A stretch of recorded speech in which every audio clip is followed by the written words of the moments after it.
Yeah. If we run over. Oh, we are live, everyone. Welcome back to the Point Three podcast. We have days left in 2023, so we wanted to bring you something special for this live stream.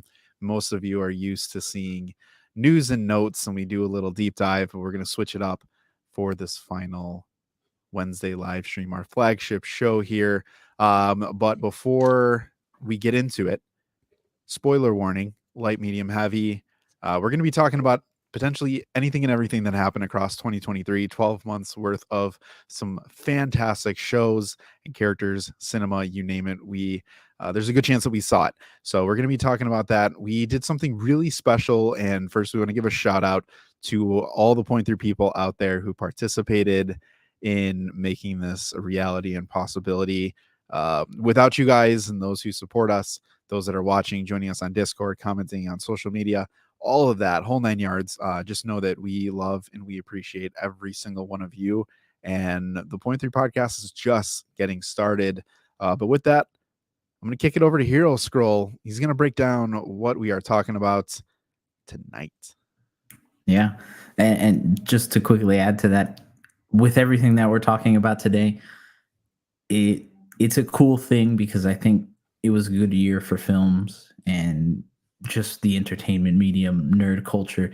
In reality, if it wasn't for some of these films, shows, projects, I don't think Point Three podcasts would even exist. So because of that, again, thank you to everybody. Thank you to you guys, you two for wanting to do this because it's a lot of fun. And people like Dylan, thank you. Shout out, top tier Point Three people. Top tier. We made it in his Spotify Wrapped. That's we did, which was nice. Anyways, so the best of 2023. If you guys didn't see, we posted on Shorts, basically asking for the audience's help. We made a Google form survey and put a bunch of different categories, specifically 13 of them. And we're just going to kind of go through your responses, right? Talk about them. Again, best of 2023. At some point, we are going to talk about the most overrated and the worst parts of 2023. So be ready. Again, this is through everybody's participation. So again, thank you for that. But let's kick it off with the very first question. We're just going to go one by one what was on the doc. New character of the year. And the nominees were as follows. Gabby Maru from Hell's Paradise is from what I found. Spider-Punk, Hobie Brown from Across the Spider-Verse. Coming in with a second Across the Spider-Verse nomination, Spider-Man 2099. Then we got Supergirl, portrayed by Sasha Calle in The Flash. And then Blue Beetle Jaime Reyes from DC's Blue Beetle. Yeah. So the winner with a overwhelming 53% of votes, Spider-Punk, Hobie Brown. Wow. In second place, very close second, I will add though, at about 33%. Spider-Man 2099, Miguel O'Hara. And then third, Blue Beetle, Jaime Reyes. Wow. I'm surprised. The Point Three audience has spoken. Spider-Punk, new character of the year. He's clutch. He was cool. I personally go ahead. I think I said I would have voted for him.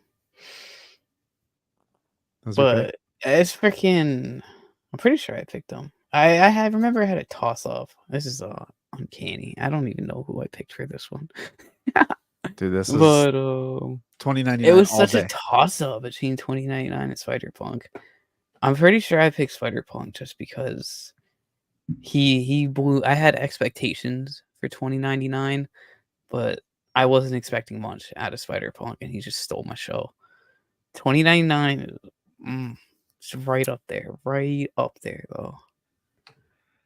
This is going to be a common theme in here. I'm curious who your new character of the year is. 2099, when we go back and listen to our Across the Spider-Verse preview, our Spider-Man breakdown, Spider-Verse, 2099 was always that character who was really cool. And I think Spider-Punk fills that cool void. But they took 2099 and shot him to the moon and beyond to make him a character that, like, please have your own standalone everything. Like, build around this man, please. That's that was big. For sure. My personal choice is also 2099, just because, again, like Lou said, the expectations were just through the roof and they somehow surpassed it. But the cool thing about Spider-Punk being the winner, I think it goes to show the strength of Across the Spider-Verse. Yes. And how it makes you care about the characters. And in reality, I'd say every character with the amount of screen time they get. Because comparatively to 2099, I would say Spider-Punk doesn't get as much screen time. I think that's fair to say. But it's clear from the audience's choice, he commanded every second he was on there. Good choice. It's a great choice. Good choice. I will also say Blue Beetle, shout him out, because that's DC's Spider-Man. Yeah. So, yeah. Yeah. We can we'll come back around for Blue Beetle maybe. How many people voted for Gabby Morrow? Did anybody vote for Gabby Morrow? I will tell you, not a single person voted for Gabby Morrow. Supergirl nor Gabby Morrow got any votes. Damn. So, but speaking of votes, this one is incredibly interesting. Question number 2, best show / series 2023. The nominations: Loki season 2, Gen V, The Last of Us. Yes, that came out in 2023. Twisted Metal and Ahsoka. Just in case, I want to see what your guess is before, because this one's very interesting. Which one won? Yes. I'm gonna throw it out there, and I think Ahsoka took the dub. Spider-Brando? I think Loki season 2 took it.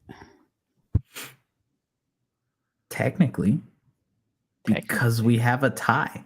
No. We have a tie. No kidding. Half of the votes for both of these shows, one being Loki season 2, the other being The Last of Us. Wow. Really? Oh, I thought Ahsoka for sure. That, like, I thought that because I put Star Wars back on the map for so many people. Mm-hmm. The Last of Us. I would check through the list every couple days, and yeah, this one progressively stayed tied. It would be like one person would put Loki, another person would put The Last of Us. I'm like, oh my god. That's awesome. Yeah. So I don't think we really need to talk about why Loki was special. If you want to hear that from us, go back and watch our previous episodes on that. But we never really got to talk The Last of Us because Point 3 wasn't a thing. Do you guys remember the feeling that The Last of Us was giving you when you guys watched it, or if you saw it? I didn't. I will be honest. I didn't make it all the way through. I wasn't really on board for it personally. And I just remember it being like the age of Pedro Pascal kind of thing. So I was like, oh, let me check this out. And it caught waves. And I think it is a great representation of what streaming can offer people. And for sure. The hype train was ridiculous for it. I mean, as an outsider, I never got to watch it. Yeah. I'd say if you haven't, definitely watch it. What I will say, the emotions that the roller coaster that it takes you on through every episode, I think that's why a lot of people also put it up there. And it was one of those things that if it came out after Loki season 2, I'd guarantee you The Last of Us would probably win. I could see it happening. So yeah, tie for number 2 between Loki season 2 and The Last of Us. Very surprising though. That's pretty cool. Yeah, that's pretty cool. I gotta go watch that show again. I just gotta play the game also. Now that I beat Spider-Man, I think I bought Last of Us 1 when I got my PS4, so it should be crossplay. They're doing Last of Us 2 remastered for PS5 also, so That is true. might be a great time to get into it. Absolutely. And then watch the show. Best anime is our third category.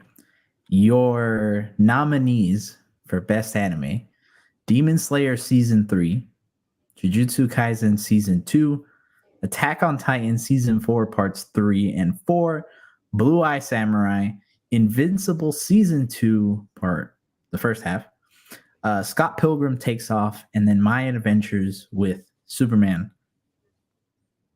Your winner, and I would say in a very close battle between all of these, the only one that unfortunately was not on the map, we'll talk about it in a second, but the winner with 30.8% of the votes, Attack on Titan Season 4 Parts 3 and 4. Okay. Closely tied for second is Invincible Season 2 and Jujutsu Kaisen Season 2. Interesting. I'm not overly surprised that Attack on Titan won though. I'm not either. No. Yeah, I'm not surprised. I'm still not a big fan of that freaking ending though. I don't care what. I guess we could talk about it more now that the anime is over. I don't want to spoil it for people that haven't seen it yet or people that are reading the manga, but man, I thought they were going to change the ending. I really thought they were going to go anime original, but they kept it the same and included those devastating chapters that were added as well. But I'm happy the show's over and that they're not milking it for years and years. Like, we got Season 4, Part 3 and 4. Just think of that. Not just Season 4. Season 4, Part 3 and 4. And this whole season has been going on since 2019. I was going to say, this was like crazy. A 4-year season. Absolutely crazy. Was it worth it? Yeah, I get it. I don't know. It is worth it because, like, when you really break down the ending, it makes so much sense. But I'm still not a fan. I would say I have a feeling. No, go for it. Go for it. I really liked Demon Slayer this season. Towards the last couple episodes were freaking heat, at like literal heat. I think the reason it won is that it is that finale of a, what I'd say almost 10-year plus anime going on. So I mean, I'm not surprised that it won. It was highly anticipated regardless. Jujutsu Kaisen coming in at second place is also not surprising. I quite honestly thought that was gonna win just because of how popular it is now. I did too. Yep. But it got edged out barely by Attack on Titan. The one that I am sad about that got not even a single vote. There's two that didn't get a single vote, but it's Scott Pilgrim Takes Off. Didn't get a single vote. The other one that I think is a crime. Super recent though. It is, but so is Jujutsu Kaisen. Yeah. Blue Eye Samurai. Yeah, I've never heard of that. I'm not gonna lie. Blue Eye Samurai, I think, got the Godzilla -1 treatment of catch the wind. It's amazing. Check it out. Watch it. But people just slot it on their watch list and they just haven't gotten to it yet. Yeah. That's the one thing with anime is a lot of stuff gets put on a list. I mean, you could see some people haven't gotten to Attack on Titan Season 4, Part 3 and 4. Yeah. Not that they don't want to, but it's just like there's a backlog for anime. Yeah. It's one of those things, we'll get to it when we get to it. Kind of. Like, I would love to revisit this exact list this time next year and see what the results may be. My Hero's getting up there next year, baby.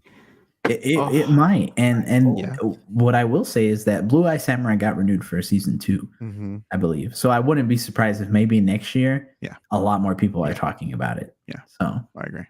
All right. I'm intrigued by it. What is it? Is it streaming on anything? Sorry, I don't want to see Netflix? Netflix. It's a Netflix exclusive. Yep. Yeah. No, Definitely watch it. Very good. All right. Number 4, best villain. So we have your nominees: Kang from Ant-Man Quantumania. We have 2 entries from Spider-Man 2, Venom, and then Kraven. High Evolutionary from Guardians Volume 3, Eren Yeager, Attack on Titan, Bowser from Super Mario Bros., and then Godzilla from Godzilla -1. Drum roll, please, because this one, I won't lie, guys, shocked me. No. It was a dark horse winner. Is it? Don't tell What me. would- No. It's Kang. Oh, It's Kang.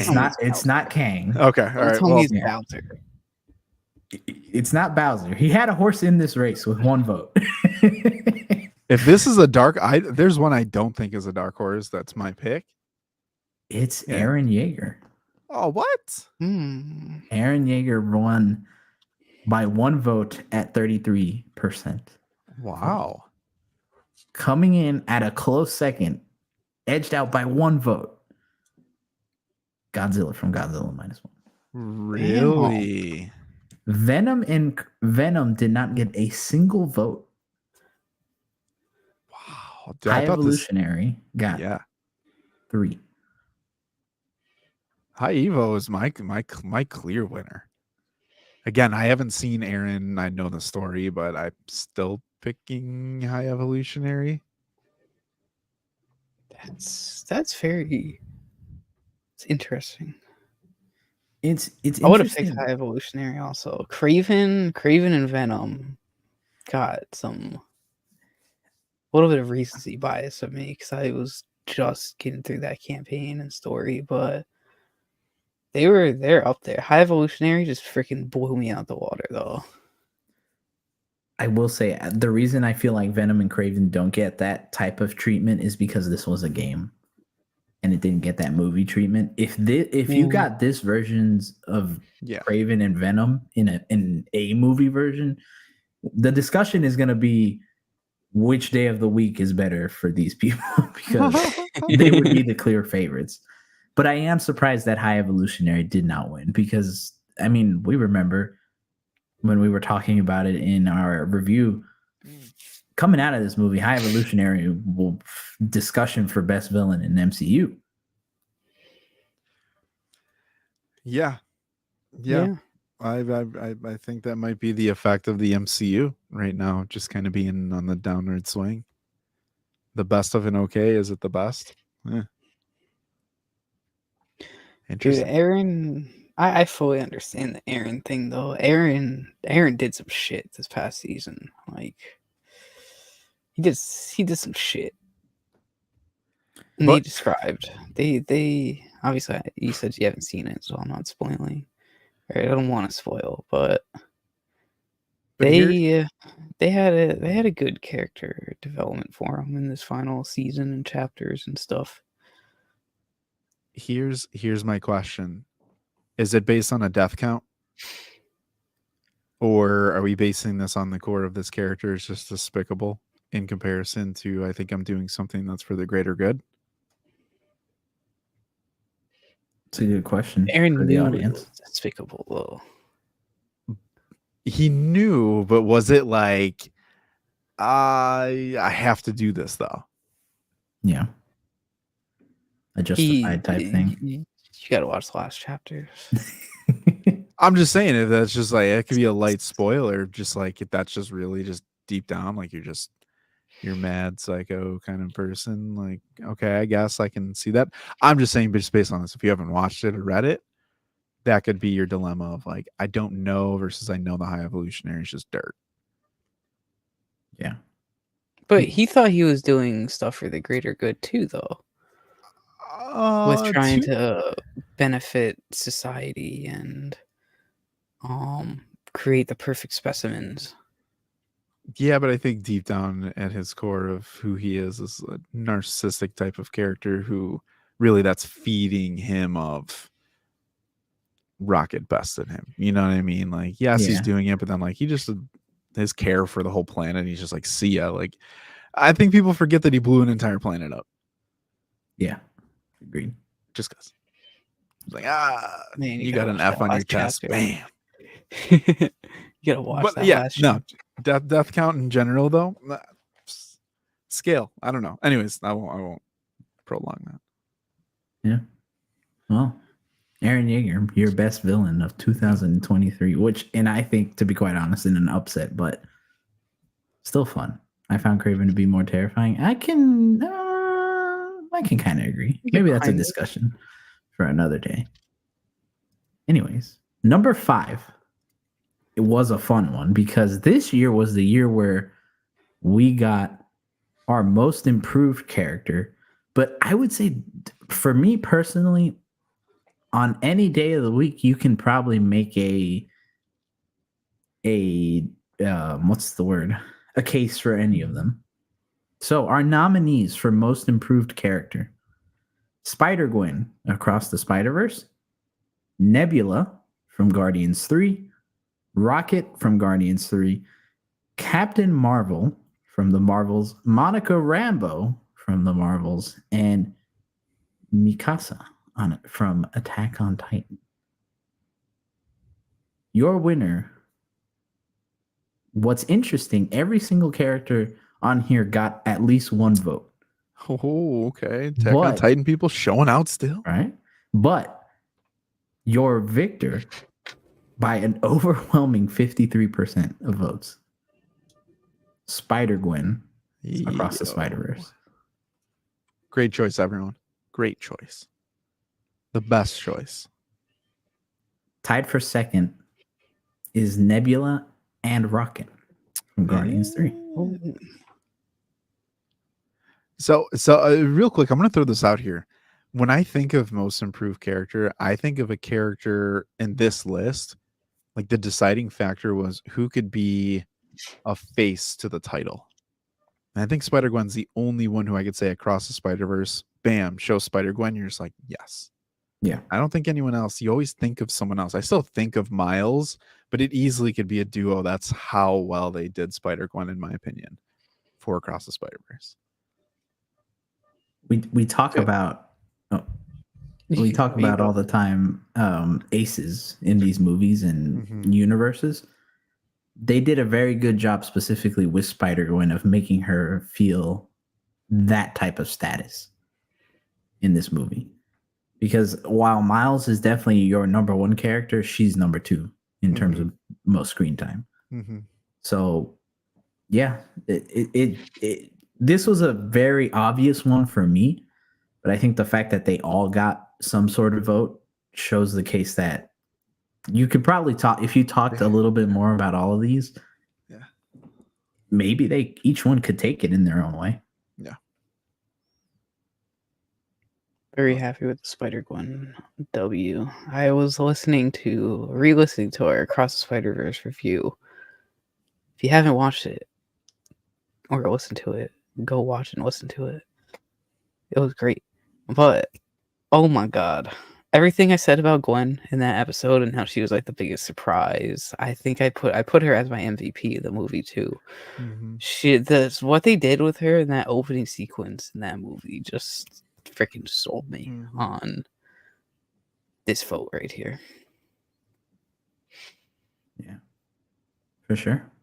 But again, your most improved character, Spider-Gwen from Across the Spider-Verse. Now, next one is a fun one. This was a year of many, many surprises. But what was the best or biggest one? Well, that's what number 6 is. The biggest surprise of the year. Your nominations. I had a hard time with this one personally. But your nomination: Captain Marvel's Disney princess moment on Aladdin from the Marvels, Victor Timely's death in Loki season 2, the creation of Scream from Spider-Man 2, Peter getting the anti-Venom suit in Spider-Man 2, playing as Venom from Spider-Man 2. Spider-Man 2 delivered a lot of different things. Hinokami Kagura from Demon Slayer, which is his like fire dance thingy, if I remember correctly. And your last one, the live action Prowler cameo from Across the Spider-Verse. Nick, what's up, man? Your winner, barely by one vote. By one vote. Victor Timely's death from Loki season 2. Wow. Oh, that's a shock right there. Wow. Upset of the video so far. Yeah. Really? That is a shock. Tie for number 2 is a tie. Is Peter getting the anti-venom suit and the live action Prowler cameo? Huh. Timely. I can't get... It was a surprise when it happened though. Like nobody did we watch that in the Discord watch party? No, not That episode 4. No. But I remember we all chatted about it in Discord. It was just blown away by the ending of that episode. But over live action Prowler, that really blew me away. Or even the anti-venom suit. I thought one of those 3 would have been the winner. The anti-venom suit, the last thing I was expecting. I played that game, like, I got to it like 2 months later and avoided pretty much every spoiler for it. And when I tell you my jaw was on the floor, it was on the floor for a while. But oh my. Listen, these are all extremely like insane, amazing moments that every fan dreams of. Well, I gotta throw my hat in the ring for Captain Marvel's Disney Princess moment, though. No, you couldn't have told me in a billion years, like Brie Larson, Captain Marvel is gonna start singing that on that planet. I was like, I'm sorry, what? And the amount of times I heard people like, we're really doing this right now, like we're really like, dude, that's where I feel like this is my biggest surprise. Just they really they went there. They really went there with Brie Larson, and I could expect some. If you would have told me all these cool things happen, I'm like, for sure I could see that because of the quality of product. But for the Marvels to throw that out there and go all Disney on a Disney movie, essentially, shooketh. Yeah. Shockingly, the one that didn't get any votes, there's 2, was the Demon Slayer one, and the creation of Scream from Spider-Man 2 didn't get anything, which I'm kind of surprised by because Scream showing up was definitely one of my personal favorites. I will definitely say Peter getting that anti-venom suit is the one I probably would have voted for, just because I kid you not, my jaw was on the floor like Spider-Brando's. I was like, what? And the funny thing is they did it in the first one with the anti-ox suit. So, anti-venom is just such an obvious choice. But we didn't think we were going to get that in the next game. And the fact that we did, and it was very well done, I love it. But I will say I'm also surprised that live action Prowler didn't win, because I thought that was the one that would win. That was I remember being in the theater, my theater all buzz. It was a buzz when he showed up.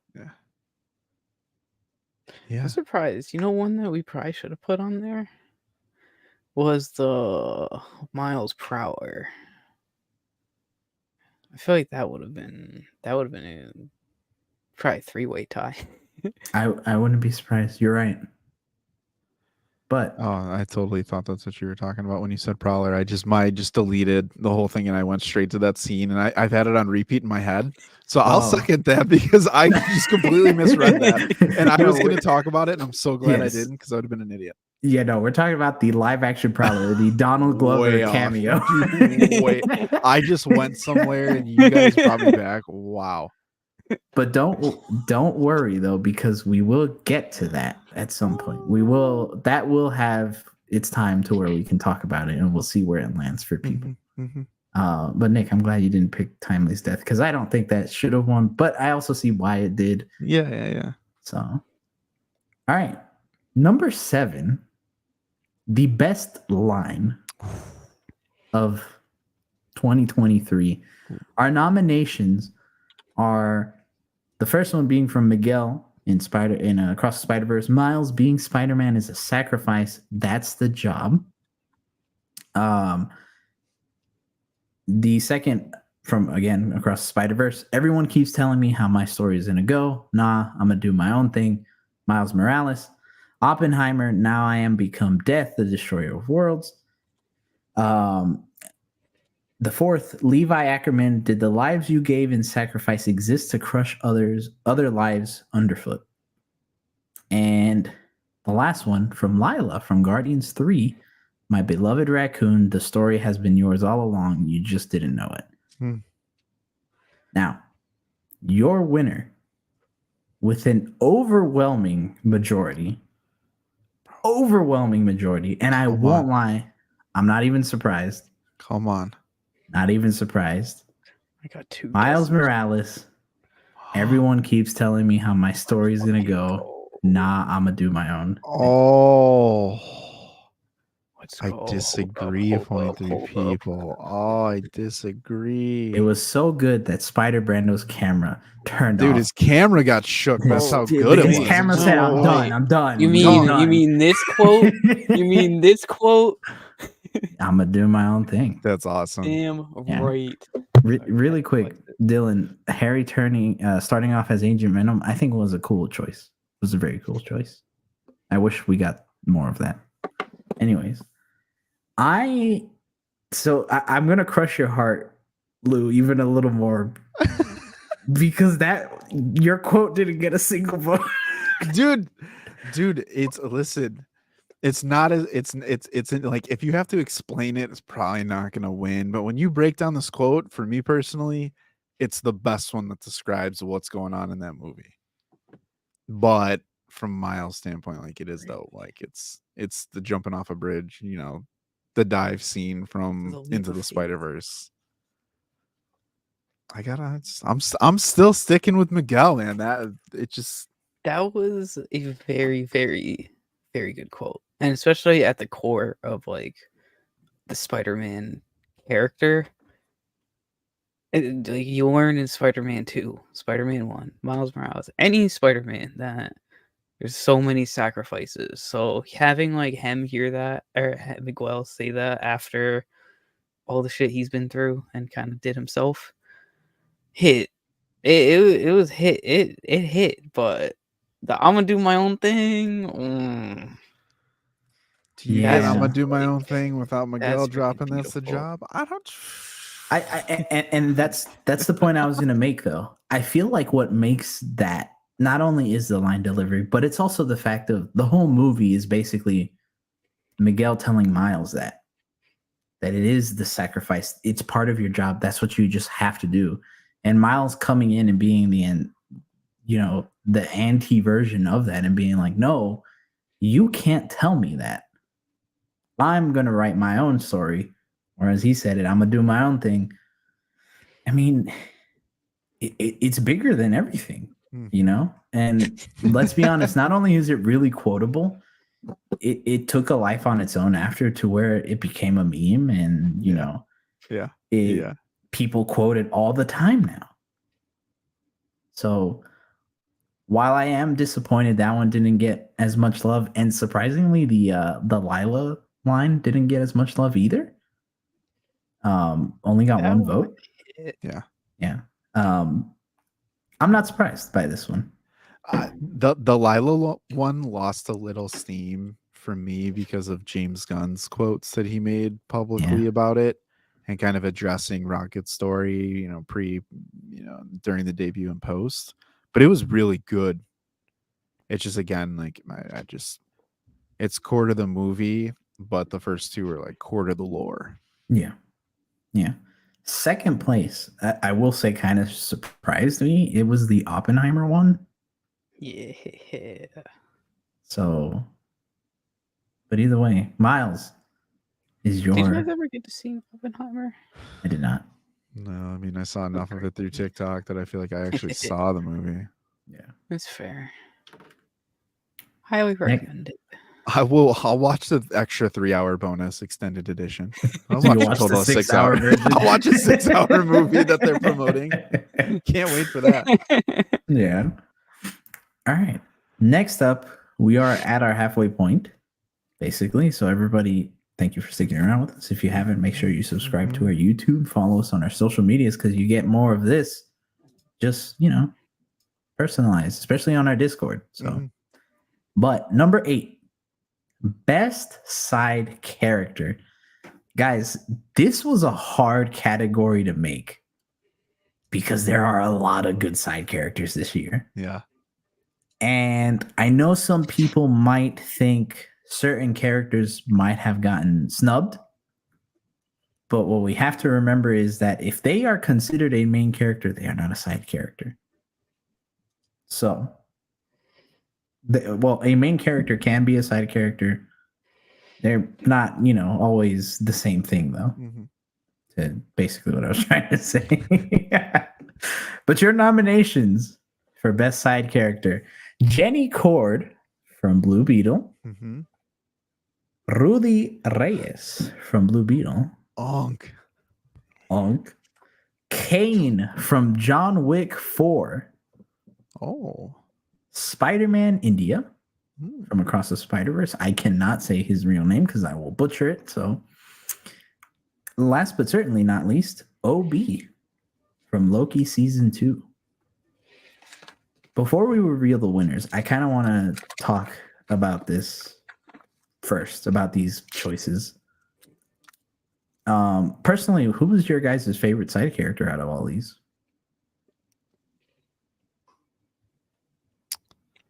Definitely got to go OB on this one. I feel like OB added like a massive element that stuck with you. I will say Kane didn't see John Wick 4, but I take OB over the rest of them. Spider Brando?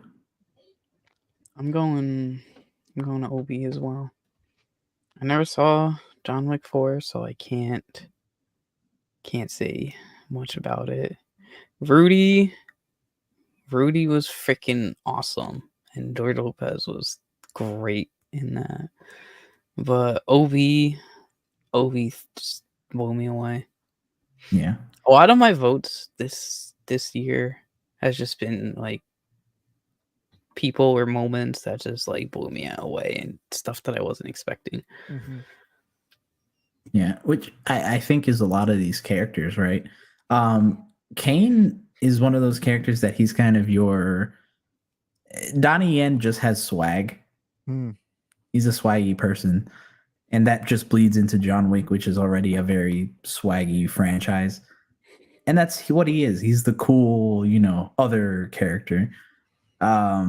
Rudy, best uncle, came in clutch a couple of times during this movie. Jenny, a very good character in her own right. Spider-Man India as well, and so is OB. Your winner for best side character, drum roll please, is a tie. No. Between Spider-Man India and OB. Wow. Across the Spider-Verse getting love for these characters. Yeah. Ooh. I won't lie, I'm shocked OB didn't win by a with landslide. More. Yeah. Wow. India. I mean, here's the thing though, like, was OB really fun? As fun and like brought the energy? Like, I think there's a difference between the shows, but Spider-Man India is very memorable. A very, very memorable character. Yeah. For the shorter amount of screen time, but at the same time, Obi dominated all of his screen time. I don't think Loki season 2 is as good as Loki season 2 was without him. I think Spider-Man Across the Spider-Verse could have been great without Spider-Man India still. Agreed. 100%. And Nick is saying break the tie, and I think with what we're kind of saying is that OB kind of should be the winner. It's not a knock against Spider-Man India though. No, again, not at all.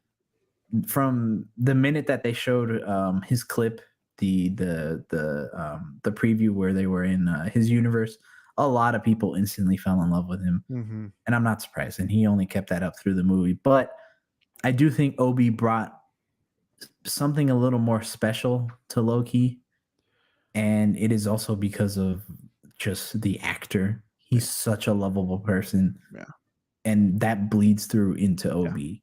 Both lovable, but the support for the main character and the main storyline, the plot, all that good stuff, Obi is deeply ingrained into the show. I like that. I agree with everything you guys just said. Yeah. The only character that didn't get a vote was Jenny Cord. I understand why. I can understand why. But I still think, to that point, though, she was a good side character. Oh, yeah. I mean, I wouldn't want her kicked from the movie or anything. Yeah. I just think Rudy overtakes her. 100%. For that reason, like if I chose someone from Blue Beetle, it would be Rudy. Oh, for sure. Throw him in that taco truck, just bam. All right. Don't play games. Don't play games. And by taco, I mean Tacoma. Tacoma. I hope no one takes that the wrong way. Yeah. You know what was funny? I watched it with my family on Saturday, with my wife's side of the family, and they didn't get the joke. They were like, "Why does he keep calling it a taco?" Yeah. I'm like, guys, come on, it's a Tacoma. Yeah. Oh man. All right. These next two categories are going to be fun. These were specifically audience participation. The first one, the most overrated moment of the year. And this is through any medium, movies, games, whatever you wanted to put. We left it open-ended so we can kind of talk about it together. So I'm just going to go down the list. All right. We got 2 Guardians of the Galaxy 3 entries. One of them didn't say much. The second one, though, said Guardians 3 was good, but did not deliver anything groundbreaking like everyone made it seem to be. Very good, but formulaic comic book movie. So I would say the audience and especially the fans' reaction to the movie was overhyped, leading the movie to be overrated for me personally. I can see how you can say it's overrated. Me personally, though, I have a hard time agreeing with the formulaic comic book movie comment. I can see it in certain aspects of what they're trying to say, but I don't think it is as copy and paste. Maybe from a Guardian standpoint, I mean, it is a James Gunn movie. I could see that from you have an opening big fight sequence and then you go on the journey and you have the big boss at the end. Like, it feels very James Gunn-ish. Someone on the team is dying. Yeah. Fair point. I could see it from that point of view. Next up, these next ones don't really have much explanation, just their moment, so we can kind of discuss them for whichever we want to talk about. Demon Slayer. Oh. Mic drop. To that point, I'm surprised Jujutsu Kaisen didn't make it on here. It just says Demon Slayer. Maybe it was interesting. Dude, I put a lot of the key Demon Slayer moments on repeat, so they're pretty fire. I won't lie. Disney box office projections of 2023. No $1 billion movies for Disney. I guess it is overrated, right? Because a lot of movies did kind of. I think a lot of people, I would say, including us as well, at sometimes we shot it up to where it was going to be like a lot or up to here, and then it was like, no, it's maybe like a little like here, like a little here. Yeah. So, not surprised. Mm-hmm. We have 2 for Loki. One says Loki, and then one says the ending of Loki. Ooh, that's hot. That's a hot take. Fighting words? I don't know. That is a hot take. but That's like, respectable. did you have a bad day? Was it just like, did you fill the survey out at the bad time? I was gonna say, I feel like the person that did Loki ending might have, because I could see you saying the entirety of Loki, right? Because there are certain moments that you can maybe break down and be like, that wasn't as good, or maybe that wasn't as good in hindsight. So maybe it's kind of overrated. The ending, though, there's just no disagreeing with that. I can't. There's no way that's overrated. Even the audience disagree. Now here's that would have been like a freaking surprise for me. Here's one thing that I'll say for kind of a year-end wrap-up piece. There are a lot of times, because of the sheer quantity of projects, where you can see these things be spoiled and people hyping about it, and then you watch it yourself and like you don't have that moment. Like you're not in it in that same way of like, oh, Loki has something big happen at the end. What is it? He just muscles on chest day type of thing, that we were talking about. And it's just like, is that it? Like the MCU is not impacted. The multiverse is still intact. Like everything's good. Like, yeah. You're like, okay, well, why'd you guys love it so much? That I can see. Yeah. I can see that. Kind of had to be there. So you got to watch it when it comes out kind of thing now. Like you just have to, but I thought it was fantastic. For sure. One that I kind of agree with to an extent, Netflix One Piece. I would say One Piece in general is overrated right now. I think they're just lost every subscriber. I could care less. That is a hot. I could care less, because here's the thing. I support you, sir. Here's the thing. I support you. Last year, where were these One Piece fans? Dog. Nowhere. They didn't exist. It's too long. They didn't watch it. Exactly. Oh, it's 1,000+ episodes. I'll never be able to catch up on that. Even though I'm watching 1,000+ episodes of 1,000 different shows all at once. The minute they said Gear 5, they were like, "Oh my God, Luffy's the best anime character of all." No, you guys did not like. And I'm not saying you guys. Everybody did not love One Piece that much. It's overrated. A bunch of bandwagon people, and I would say Netflix One Piece is included on that. Now, I'm not necessarily saying it's bad, but I do think a lot of bandwagoners jumped on to dip their toe into the realm that is anime. I saw a lot of people who aren't really into anime or animation want to be a part of it, and this was like their closest thing. And I think a lot of casuals came into One Piece and overplayed the song. So here's the thing, though, Nick, you've always told me about One Piece. You've always been a fan of One Piece. I'm talking about specifically the people that were never there. Hey, listen, this is Golden Age MCU. And look at the fallout from it. Everyone's like, Marvel's peak. Everyone's saying One Piece is peak. Do you really know One Piece? No, you kind of. But Oda was standing there in the background, so it has to be authentic. All right. Let's speed run these next, because we need to move on to the next category. We have one for the Marvels.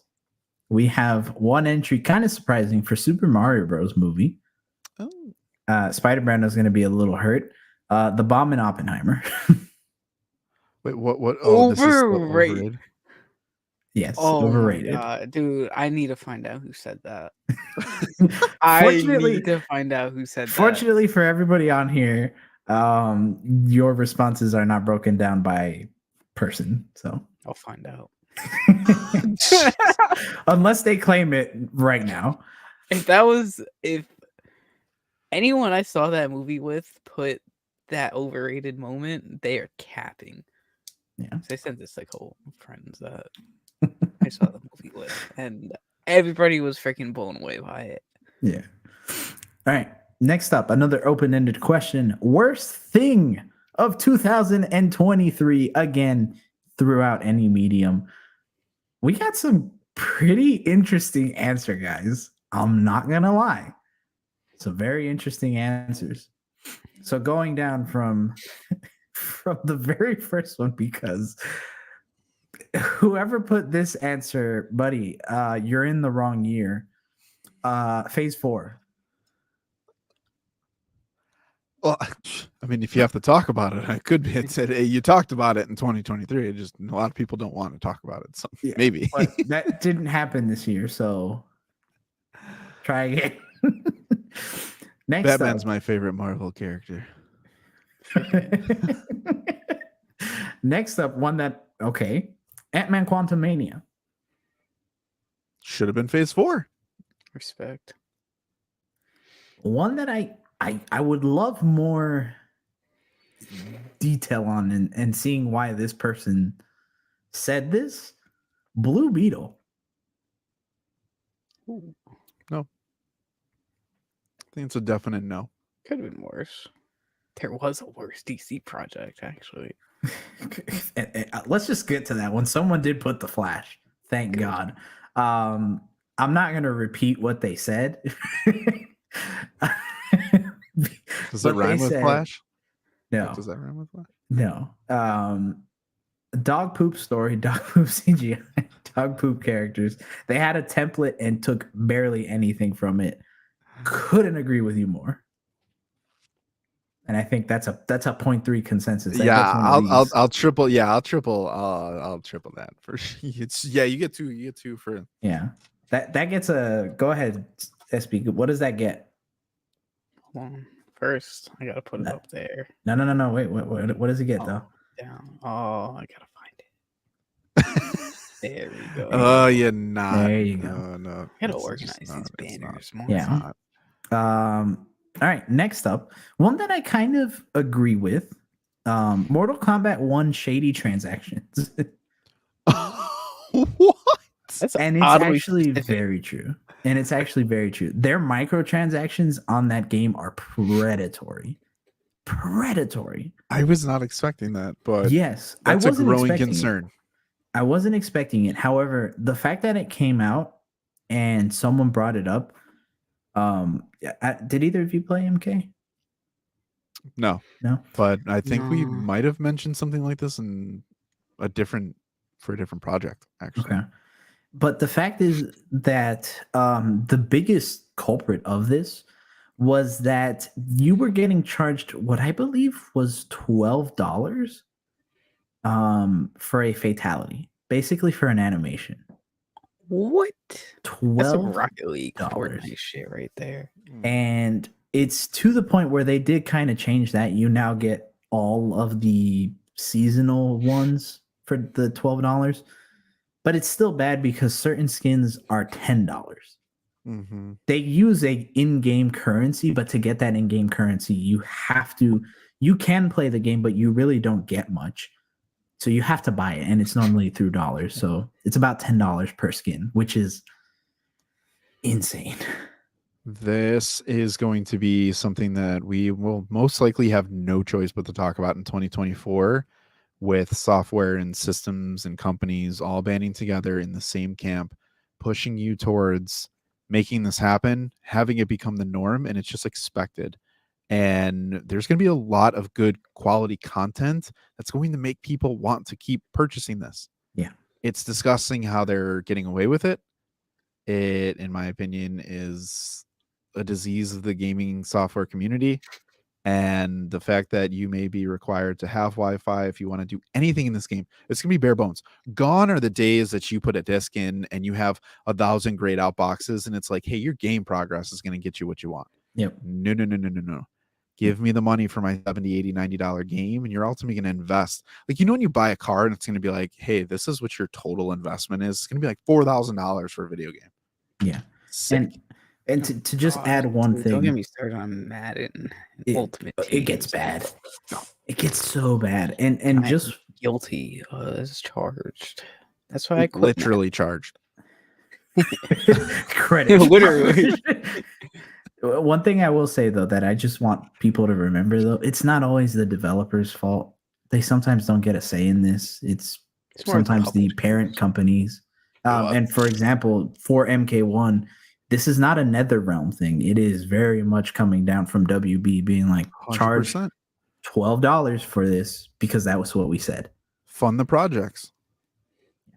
You guys pay for the projects. the end user. Wild. All Next up, and what has to be a troll, Godzilla. And I said again, this has to be a troll because it says LOL next to it. You dirty dog, whoever you are. I got next two one. people on my shit list now. Be careful, Spider-Man is coming after you. He's got a hit list off to the side. Person who said Godzilla. Next one, a very fair one. Dune 2 getting delayed. Oh, That did suck. You know what? I think it was for the best. I agree. I want to see it really badly, but I think it was a good thing in the end. I agree. Kang. Wait, sorry. Kang? Yes. Yeah. What about Kang? There, you could say It a just lot. says Kang. You could say a lot. I may vote an actual actor's name. Insert there. Carl Denver's musical number. That could be a good winner. That was pretty bad. Carl Danvers is a what if episode? No, it said Carol Danvers. I might have said Carl. What if Carl Danvers? That might have been my bad. Mr. Captain Marvel. I'm glad they didn't spoil it. It just says Aquaman 2 end credit scene. I don't know what it is. I haven't seen it yet, so. But maybe. I wouldn't be surprised. The true Last of Us. Yeah. The real Last of Us. And then last but certainly not least, and one that I completely agree with, spoilers on social media. Oh, sold. Sold. Still putting the Flash as our official. Yeah. Hopefully next year it slows down with that. I don't think it will though, sadly. Well, here's an interesting thing. I know we're not doing news and notes, but James Gunn did make a note about what Daniel RPK was saying about the Batman Part 2 characters that were rumored supposed to be in there. He came out and said absolutely not true. James Gunn, you still have to earn people's trust back after your Flash comments, but industry insiders getting a lot more publicity, people who are at the forefront of these studios still waiting on Kevin Feige. Think that's the next evolution of wars. Are kind of feel like it's going to be like the presidential podium conversation of like people asking, is this true? And you get real live answers from these companies now. I think that's the next thing, is like quicker turnaround time to debunk all these rumors to save projects. We've said it before, man. I mean, with everything going on with the Jonathan Majors case, I think that's the best way to go sometimes, because you just avoid a lot of different types of spoilers and things going on. These companies just coming out and saying if something's going to happen, and maybe not even giving you details, just a specific yes or no, I think is always good. So you just think of the Marvel post-credit scene sometimes where it's just like blank will return. Like that's all we need. Yeah. Like what? And the Guardians 3, it's the legendary Star-Lord will return. That's all I need to be satisfied. Mm-hmm. Yeah. If they didn't do that at the end of the movie, probably so much riots about like, when are we gonna see him again? What phase is he coming back in? What movie? Blah, we're never blah, gonna see him. He's going to DCU. Yeah. Yeah. Along with Phase 4 in 2023. Yep. Take it. Oh man. All right. Well, those are good. 2 open-ended ones. A lot of fun with those. Yeah. Number 11, best soundtrack. This was a year for fire music in movies, and I'm sure we missed some nominations. Probably. But we had to condense it. So, your nominees: Guardians of the Galaxy Volume 3, Godzilla -1, Barbie, making Barbie's first appearance on this list. She's a Barbie girl in a Barbie world. Across the Spider-Verse, and Teenage Mutant Ninja Turtles Mutant Mayhem. Sleeper. And sleeper. And I think it is the sleeper because it didn't get a single vote. It should. And it should, because that one is very, very good. Surprisingly, Barbie also did not get a single vote. Good. But I I mean, no, it Dude, had a good soundtrack. I can't. Like Shang-Chi? I haven't seen it, but It had a good soundtrack. I'll give it that. It was a I good heard movie. I really the enjoyed Ken it. song. The Ken song is also really good. But your winner for best soundtrack with a majority vote of 57%. ATSV, baby. ATS Across the Boomin Spider-Verse. Metro Boomin wants some more. Metro Boomin wanted more, for sure. Wanted more words because it beat out Guardians 3, which I'm not surprised by, to be honest. Guardians 3 had a great soundtrack. And very fitting for what each project was. Yes. I think Across has the edge just because it's like truly original and like they legit themed a lot of the lyrics and quotes around what was going on in the movie, which was cool. You got Lil Uzi saying he's gonna be swinging around the city with his freaking powers. Like that's amazing. True. I have so much of that album in my freaking gym playlist. Mm-hmm. Yeah. Second place was Guardians. Mm-hmm. And then third place, Godzilla -1. Yeah. Which fair. I will also say though, I do think Teenage Mutant Ninja Turtles needs more respect overall because this one went under a lot of people's radar and deserves more love. I would have loved if this movie did not come out in the same year as Across the Spider-Verse. Like a month after, too. Yeah, it was quick and it was at a weird like low. I think that was post June-geddon, right? Was that August? It was like July or August, end of July. August. It was out around when Blue Beetle came out because I remember I did a double feature of Blue Beetle and TMNT, but I know that was towards the end of its run for TMNT. Yeah, big shout out to Mutant Mayhem. It was a great movie and it was a lot of fun and felt very interesting. And go watch it. I think you'd really enjoy Turtles. Yeah. The animation was great too. It really was. And then maybe that's something we can do in a like look back episode. I would love to talk about Ninja Turtles in general, especially how this one will, I think, be a very defining moment for the Turtles after however long they've been out of being kind of samey. Yeah. And they did also get into Fortnite. I missed it. Sorry, Mason, if you're watching this.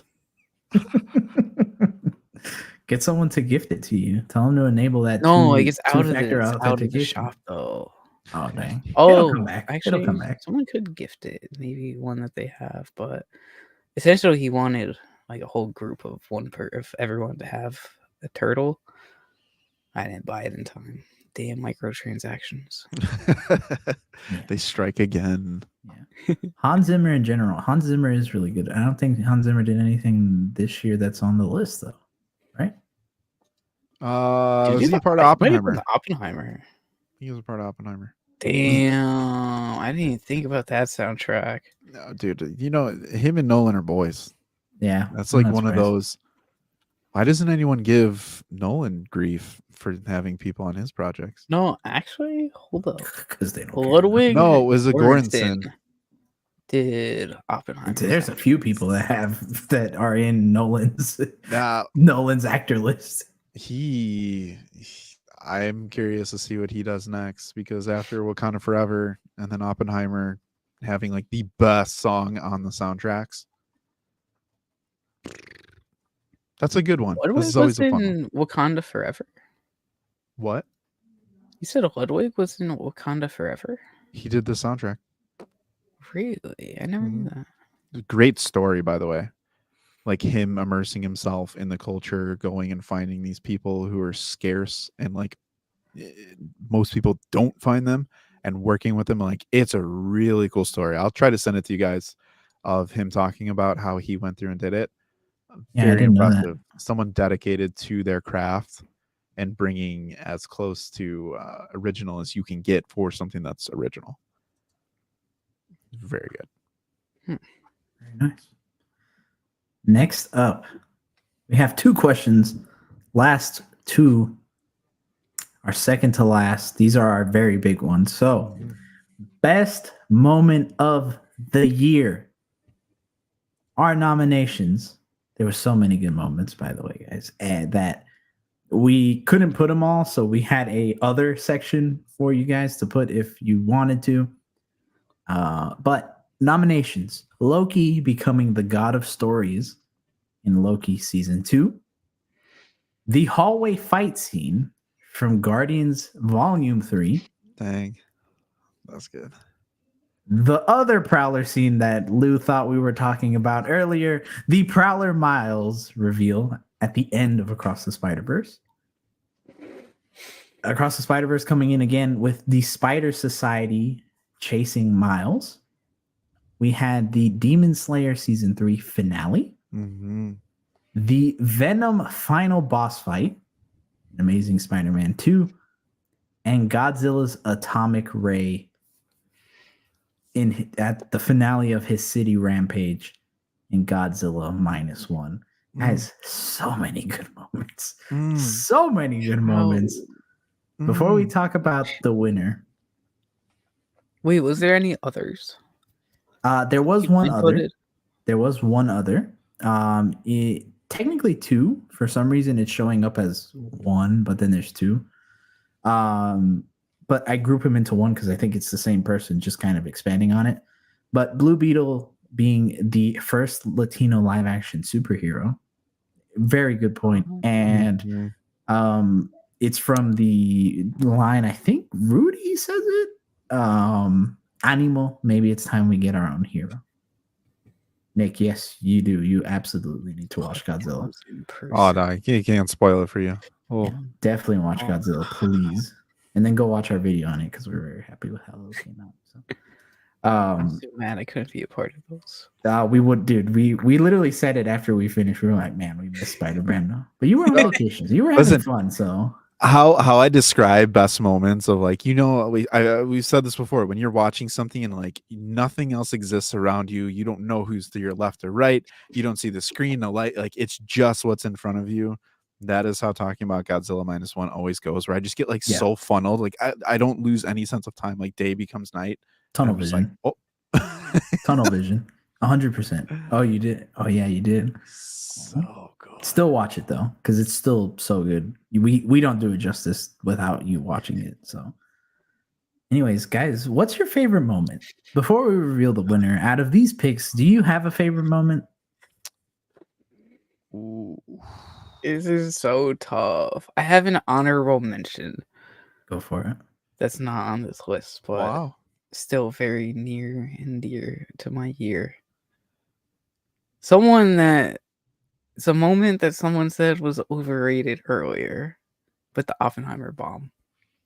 That is a very big honorable mention, but what they did with that was beautiful, and seeing it in IMAX was just a freaking experience.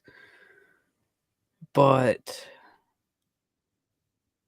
I think my best moment was the Prowler Miles reveal. I had no sense of time around me. No, everything was a blur. The movie ended and I just felt just effed up. Like, what the hell just happened? So that's my best moment of 2023. Okay. Blue? Listen, man, I think it has to be Godzilla's atomic ray in the city. Yeah. That was I don't know. That's so tough. We all kind of just watched it, but that blew me away. I had a very tough decision choosing between those two. It literally blew the city away. Literally. As well. Tens of thousands of people agree that was a massive That's legit a fucking, not IRL, but Godzilla snapped. Let's just say he snapped. Everybody poof, dust.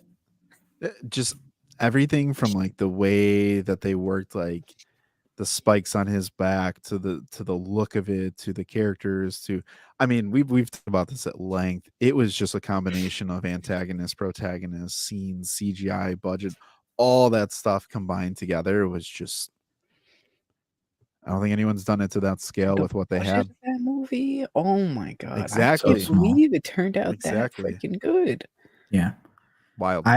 I will say my personal is also the Atomic Ray, just because it's by far to me the like Lou said, when I think about that tunnel vision moment, I do get it with all of these, but that's the one where it became so focused.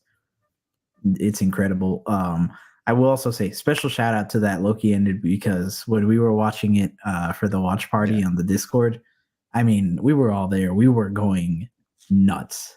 Dude, nuts. The chest press right now. It's like that TikTok or whatever. You see the video where everyone's at like what looks like a Buffalo Wild Wings, and there's that screen that's on the ceiling, and you put Loki just walking up, and everyone's like, yeah. Like, everybody jumps up. Yeah, I love it. But another special shout out for me, that Venom boss fight at the end is so good. It's so good. That whole story. I done with that, and my god, that shit was tough on Spectacular though. So good. Holy shit. The story they tell with Venom in that, we always know that Venom is a personal villain for Spider-Man, but the way they portrayed him in this game, man, if we ever get a Venom like that in film, crazy. A lot of people in the gaming world don't like how Insomniac took the Venom story. Like, there's a lot of haters on Twitter threads. I mean, it's like that all the when time. When did you start noticing nowadays, that, though? But I mean, I stayed away from Spider-Man stuff the last 2 months just because I didn't want any spoilers when I was trying to beat it. But as I've been, like, I guess, garnering more Spider-Man 2 content on my For You pages and stuff, I've been noticing a lot the last, like, month. After the awards came out, Spider-Man did not do what people thought. Now everyone came out of the woodwork, and it was just like, they're just bashing so much. And I was like, okay. Like, I'm not mad that it didn't win Game of the Year, but it should have had at least, like, one award. I was going to say so much competition with games this year. Sorry to interrupt, but there's just so much competition. Oh, for sure. What Baldur's Gate 3 did, I have never played that game. I've seen a little bit of gameplay on it, but from what a lot of my friends in the gaming community say, they're just like, the way they talk about it is the way we talk about, like, Across the Spider-Verse, essentially. On like how good it is and shit. So I knew Spider-Man wasn't going to stand a chance against a game like that. I won't lie, I'm surprised it won over Tears of the Kingdom, because I really thought that was going to win.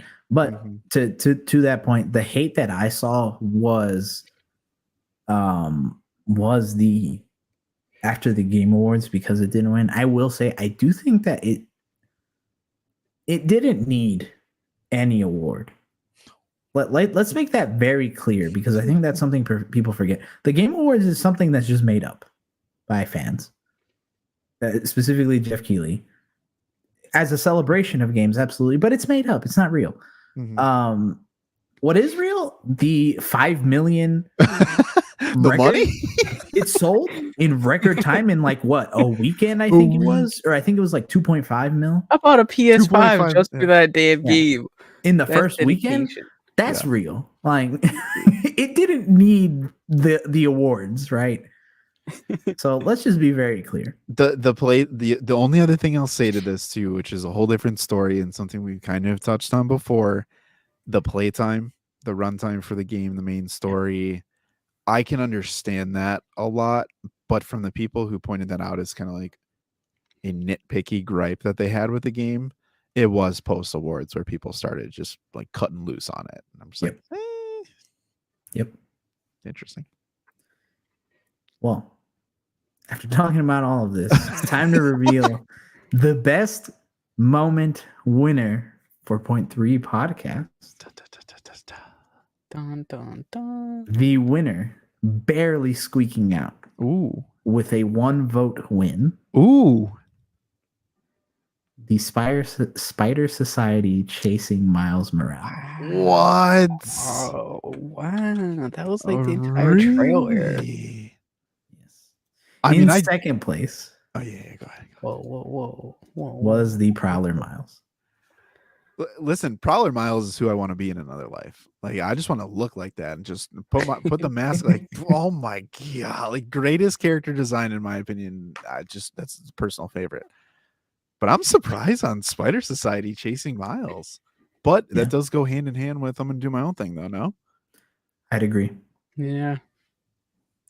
What was number 3? Number 3 was Loki becoming the god of stories. Damn. 1, 2, and 3 are all. all separated by 1 vote, by the way. interesting. That's crazy. I can't go wrong with that. Marvel's dead, baby. Marvel. The one surprising thing that I was shocked that did not get a single vote for. Don't say it. Don't. The fight scene from Guardians 3. Really? A single vote. Oh. Okay. I'm happy Fun. someone voted for Demon Slayer. Someone did vote for Demon Slayer. I'm surprised. That's I thought that was not going to get a single thing because I had to look up the finale. I'll be honest. Demon Slayer was fantastic. The hallway fight scene, I don't know why.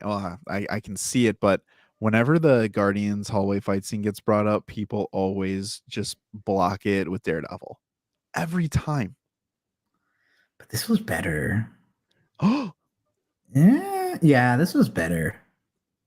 ooh. We'll talk about that another day, though. Yo, Oh, this is you know, better. I just on the spot episode we need to do tier list of hallway fight scenes. How many of those are there, though? I only I know need of the 3. We people got the who Guardians one. There's like 3 from freaking Darth Vader.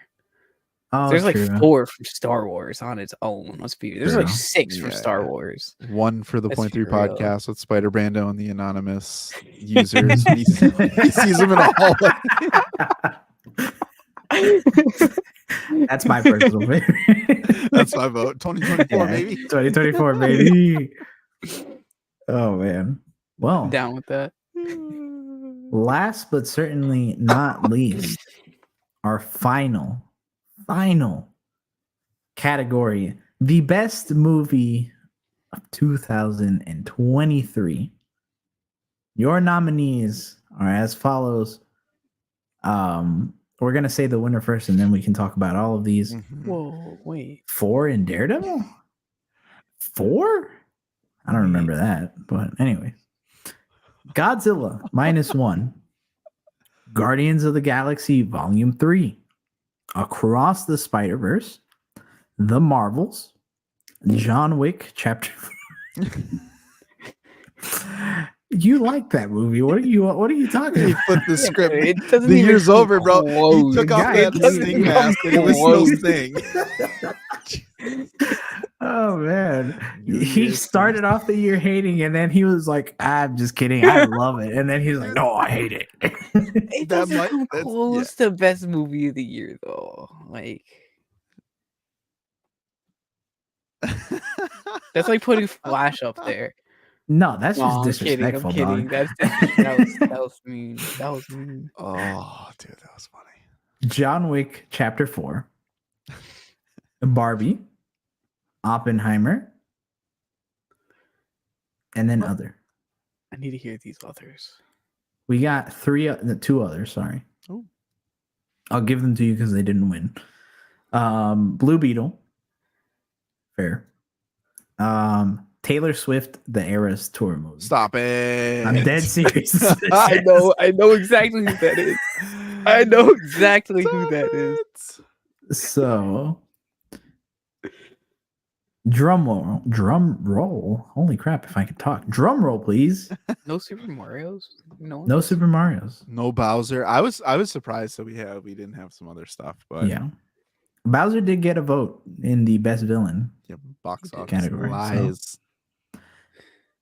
Your winner, with 53% of the votes, Oh, landslide. landslide victory, and I'm not surprised. Okay, it's good. It's good. Across the Great. Spider-Verse. Boom.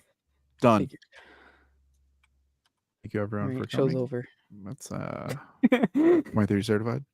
Second place though, Uh-oh. Godzilla -1. Oh, hey. Oh, let's go. So Third. I have my third best was hold on, I lost my Yes, place. Oppenheimer. Third was Oppenheimer. Yeah. Yeah. So I mean, I'm again not surprised with Across the Spider-Verse. That was Not at all.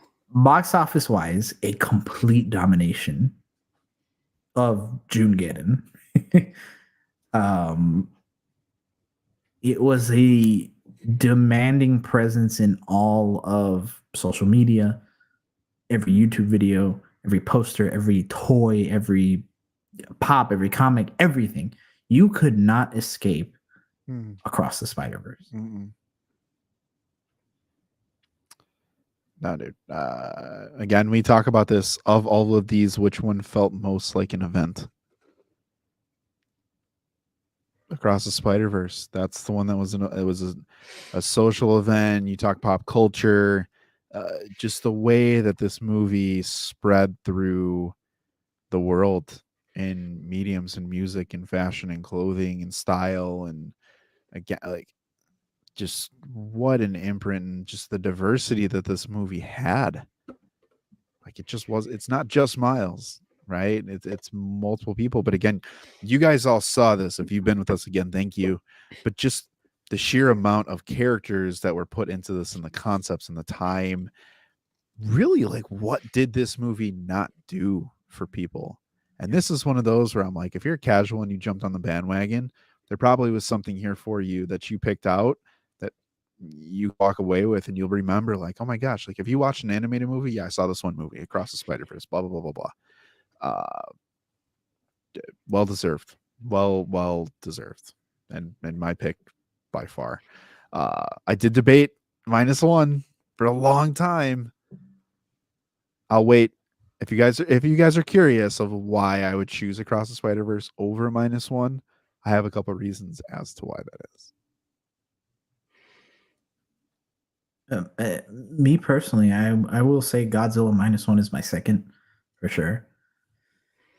But it's the what Across the Spider-Verse does, and it's why it's my number one as well, is of what you said and what we kind of talked about already. That event, that diversity, unheard of. Unheard of. Not only that, it's so rare. And I would put John Wick 4 or Guardians 3 in this category as well, where the hype for a movie is astronomical. And it looks like there's no other way for it to surpass it, so it's gonna fail. But for the sequel to come out and be arguably better, if not the best one out of the series, it's huge. And Across the Spider-Verse, I mean, as much as I love Into the Spider-Verse, as much as I love it, and I think we all love it, let's be honest, we're probably watching Across the Spider-Verse more times than we're going to be watching Into. Yeah, I mean, I feel like it's like a 3-to-1, 4-to-1 ratio. Like, let me go back and watch Into the Spider-Verse, and then I'll, bang out a couple watches for Across the Spider-Verse, and then it might be time to go back. But yeah, dude, on the sheer scale, that the other thing too is this movie had so much hype and expectations, and really I think that's a big thing of 2023 is a lot of the movies you see that have been the most successful are what Rotten Tomato fans say fresh. Movies that are sequels, movies that come out and follow up something great, typically fall on their face, especially now in today's age of social media. The expectations, the criticisms, the critiques, the magnifying glass that everything gets put under Across the Spider-Verse is just like, all right, what do you got next? Like, next, what's your next? Oh, we did it. What's the next one? Oh, we did that too. We did this. It's hard. It's difficult. but the impact that an animated movie has for a character that is the ace of Marvel, the face of these things, it is so difficult to execute on the level that they did, given how ruthless, truthfully, how ruthless fandoms are, especially for the fandom of Spider-Man. Yep. Very well said. I remember going into the preview for that, we were all questioning how they can make it better than the first one. It's insane that they did. I still can't get over it. I watched that movie probably 6 times this year. And it's only been out for 6 months. Yeah. I saw it in theater three. I can't talk. I saw it in theaters 3 times. There's only, I guess it's only a couple movies I've done that with. But they're mostly Spider-Man movies. But, yeah, I don't know. The impact this movie had, like, even just going back to the soundtrack, one best soundtrack from us. I mentioned, I know a lot of people that still have that soundtrack in their playlists, their gym playlists, and freaking just everyday playlists, even Into the Spider-Verse's soundtrack. Like, it's just so impactful to get something like that to always like correlate to the movie when you're listening to songs and stuff. As good as like Oppenheimer was and all these other movies were, they didn't have the impact that Spider-Verse had, like you guys were both saying. Yeah.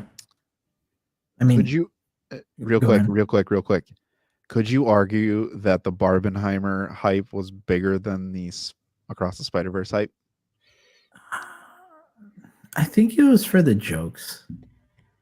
And that's where I differentiate this for anyone that's like, what do you mean people are dressing up and doing this? Yes, it was an event and an experience, but it was almost, people were dressing up for Spider-Verse. I saw so many cosplays. I was going to say my theater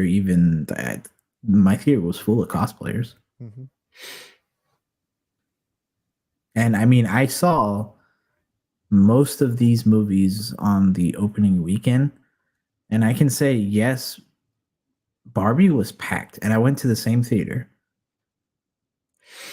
But in comparison to Across the Spider-Verse, it did not touch it. Barbie did not touch it. None of these movies did.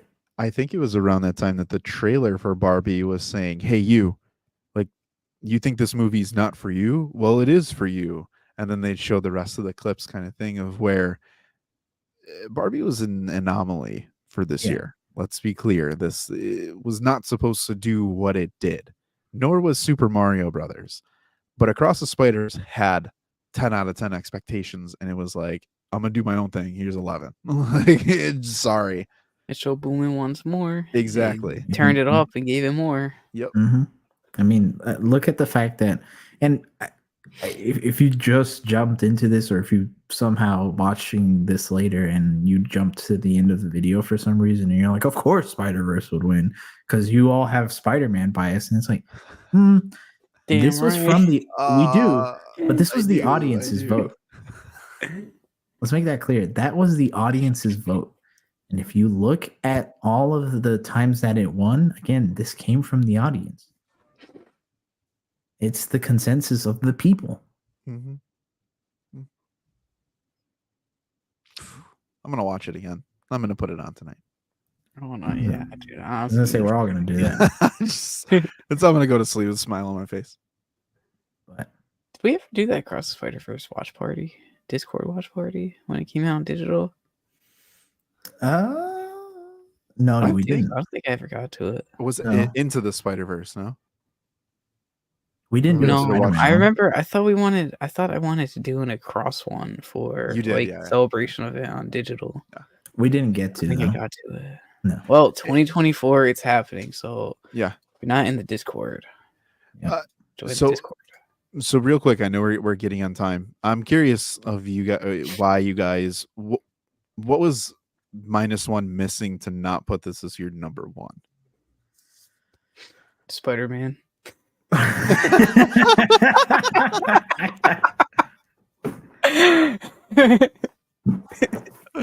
That's funny. I still have a little recency bias kind of lingering. Like, For Spider-Man, yeah, that's fair. no, for God's I'm kidding. but I saw that movie over this past weekend. It was phenomenal. Like, don't get me wrong. It had a great story, human connection, awesome moments, but I don't know. Like we everything that we described about Spider-Verse just did it more for me. I don't care if I have my bias. I have a freaking Spider-Man tattoo and pretty much entire room and Funko's dedicated to it, but so many people have come out and said like just they're not into animated movies, watched it and just blown away. I'm not too into Godzilla, so like this is like I've probably only seen like 3-4 of the movies. It doesn't, so I can't really compare this to like the other ones as much as you guys or other people can to like really signify that it was that much better. But I put out of all my Spider-Man movies Across the Spider-Verse at number 1. And then that says a lot about the weight of this movie and like when you got Spider-Man 2 to compare to, Into the Spider-Verse, No Way Home, freaking Spider-Man 1. So it's just got some sort of weight and freaking just goodness around it. Mm-hmm. We said about the bias, and normally we don't care, but we don't. We just don't. And the thing is, that does affect the movie, if we're honest. But the thing is, when you grow up, I think most of us have grown up being Spider-Man fans. When you grow up loving a character, loving iterations of a character, you always get excited. You always want more. And when you think about what we thought about this one, I mean, we talked about it, how hyped up we were for Miguel, how hyped up we were for Miles, the Spot, everything. And for them to deliver on something we've been waiting to see, for example, going back to Miguel, something we've been wanting to see for a good iteration of this character for over 10 years, I'd say, from his first appearance in like Shattered Dimensions in a different medium other than comics. I mean, it's a long time to wait. And when they finally do it and they do it right, alongside everything else that this movie already delivers on, which is phenomenal. I mean, it's always going to edge out anything you want. And again, like we said, the expectations for this were so high. Mm-hmm. The thing with Godzilla -1 is not that we thought it was going to be a bad movie, but let's be honest, before the hype that social media generated with it, it wasn't on many people's map. I wanted to watch it from the beginning, but I know, I think, Spider-Man, I don't know if that would be a movie, for example, you would watch, and I'm not knocking you in any kind of way. Nah, y'all convinced me on those freaking on the live streams from the way you guys talked about it. I don't know if you would have watched that. I need to see it now. It was another one of those anomaly type things. Mm-hmm. Will I still put this on a top 10 list of sorts for all-time greatest movies? Maybe. But you know who's going to be higher up it regardless? Probably Across the Spider-Verse. Yeah, man. This is like the perfect gymnastics analogy for me of like Godzilla executed 10 out of 10, but Across the Spider-Verse had to go out of 15. And from that point, like the scales aren't necessarily equal. It just had more. And again, this was -1 was that social media darling that came out of left field. And it's just like, you should see this, where Across the Spider-Verse is like, you have to see this.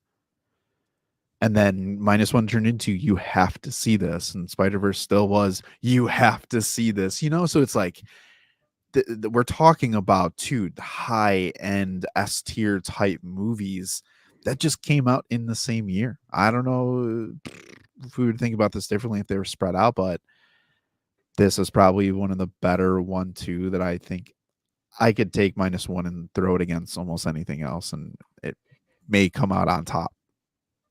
Yeah. So second place is not a knock year. It's just a fantastic year of two movies that will I hope I'm watching this and telling this story, 50 years from now, and I'm just like, do you remember Godzilla? Yeah. Godzilla -1? It's just, yeah, And wild. And to that point, everything that made it on this list is top tier stuff. Except, maybe the worst part. The worst and overrated part. But it was the top tier worst. Exactly. 3. But if it somehow made a mention on here, it's because it is something that deserved to be talked about. We just because of time, we didn't get to talk about every single thing. Twisted Metal, Ahsoka, some of the anime, some of the other villains, other characters. But if we at some point mentioned it, and if it made it into the list of nominations, it was a good year for that property, for that character, for that medium. So a very, very strong year. Yeah. A weird year. I go back to that one comment of box office or whatever for 2024. You walked into 2023 thinking that MCU, Disney, there were a lot of titles that were supposed to lead the pack. And you had Universal coming out swinging. Warner Brothers Discovery came out swinging. And by the end of this, when you look at the box office and our best movies, some of those you would say would check the box. But I think it's my biggest thing and my biggest takeaway is that you had the event that was Barbenheimer. You had Godzilla -1 finish the year strong. You had Across the Spider-Verse do what it is. I'm just summarizing what we said. But the fact that we still have the downward trend of Marvel movies and streaming, I don't know if anyone would have really predicted that before Quantumania. At the end of the year, you'd look at this and people would question, is the superhero genre really holding its place atop must-see? By the end of the year, I think the answer is a definitive no for a lot more people than expected going into it this time last year. It'll be exciting to see what 2024 does with that. Bold prediction for 2024? Oh, God. I was going to say, let's leave that for next week's live stream. Well, you got to come on back to the Point 3 podcast next Wednesday. Madam Web. Next Wednesday, where we might even mention Mikasa. But yeah, no, come back. We want you here. Yeah, appreciate everyone watching, everyone who's followed us, everyone who's kind of gotten to know us across this 8 months plus. Like we're still fresh. Almost a year though. Almost a year. Big things coming down. I know it's easy to say, but we are literally just getting started with this. And as we grow, get support, again, the best thing all of you can do is truthfully like these videos, subscribe to our channels, and help us get to where it is that we want to go, because we all are passionate about these things. And that's really the core of the Point 3 podcast. We want to enhance your experience, but also deliver our experience, but let everyone make their own decisions. And that's what it's about at the end of the day, is just sharing and having those conversations and sharing those experiences, so that by this time next year, best movie, there's tons of reasons of why, and diversity in projects and all that for these categories is only going to help fuel future projects like Across the Spider-Verse, like -1. You don't get that without building on a solid foundation. So appreciate all of you. And here's the 2024. I think that's it. It's beautiful. That's it. Is that like, I'm not even going to say like a mic drop. That's like a champagne like clink. Just cheers. Yeah. Kind of thing. Just like, Tink. Yeah. Boom. You looking for this? Point 3 podcast. Find the video. Here's your scavenger hunt for the Point 3 podcast. Find the origin of Boom. You looking for this? And if you do, comment it what episode it was that originated in. DM us. Yeah. DM us and we'll get you do something. Cool. Yeah. We'll do something. Something cool. Yeah. I mean, is Point 3 merch coming down the pike? What? Ooh, what? Can we say that? What? We're freaking a lot. Ooh. Manifesting it. Yeah, it's all good. But with that, everyone, that's a wrap. I feel like I can say that now. I don't know why. This is like sad. Are you having a sad No, moment right I'm now? excited. No, it's a positive moment. It's a happy I'm moment. excited. We're excited here at the Point 3 I am very podcast. excited. But everyone, until next Wednesday, we'll see you next year. Keep reading, keep watching, keep nerding out. Goodbye.